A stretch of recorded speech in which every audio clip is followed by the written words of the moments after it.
हुकूमत दा supreme court दे जजिस दी तादाद तेज करन दा फैसला। विफाकी हुकूमत ने चीफ जस्टिस समेत सुप्रीम कोर्ट दे जजिस दी तादाद तेज करन दा फैसला कर लिता। हुकूमत ने अदलिया तो मुतल्लिक अहम कानून साजी दा फैसला करदे 1997 एक्ट च तरमीम के जरिए सुप्रीम कोर्ट तरमीमी बिल दी कौमी असैम्बली सैक्रेटरीट जमा करवा दिता। हुकूमती रुकन बैरिस्टर दानियाल चौधरी दे मुजवजा बिल दी मदरजात भी सामने आ गई हैं, जिन्हां दे मुताबिक सुप्रीम कोर्ट जजिस दी तादाद इजाफा केसिस बैकलॉग ते बाइस जरूरी है, तो जजिस दी तादाद इजाफे तो केसिस दी बरवक्त समात ते फैसला नूं यकीनी बनाया जा सकेगा।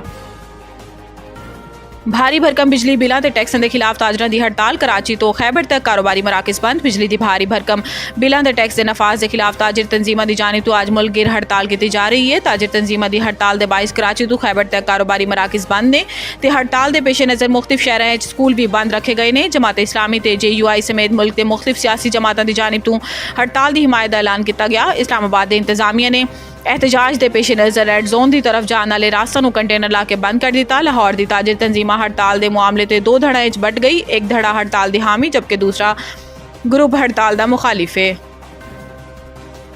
FBR टैक्स स्कीम ताजरां की मर्जी की तब्दीलियां लई तैयार। ताजरां तो टैक्स वसूली के मामले ते federal board of revenue tax scheme ताजरां की मर्जी की तब्दीलियां करन लई तैयार है। जराए FBR के मुताबिक अगर ताजिर तैयार होने ते तरमीमी नोट फौरी जारी हो सकता है। छोटे ताजरां नूं टैक्स तो मुस्तस्ना करार देने की तरमीम मुसवदे शामिल है। जराए का दसना है कि इनकम टैक्स गोशवारे का फॉर्म सादा ते आसान उर्दू जबान जारी किया जाएगा। 10 करोड़ रुपए के सालाना टर्नओवर ते सेल्स टैक्स का इतलाक ना करने की तजवीज़ है। चेयरमैन FBR राशिद महमूद लंगड़ियाल ने गुज़िश्ता रोज़ अपने बयान में किया कि ताजिर दो स्कीम किसी सूरत वापस नहीं की जाएगी। पेश की शराइत आड़े आ गई। IMF एग्जैक्टिव बोर्ड इजलास के नए शेड्यूल भी पाकिस्तान के नाम शामिल नहीं। IMF के एग्जैक्टिव बोर्ड का नया शेड्यूल जारी कर दिया गया, ताहम पाकिस्तान का नाम हुण भी बोर्ड के एजेंडे शामिल नहीं।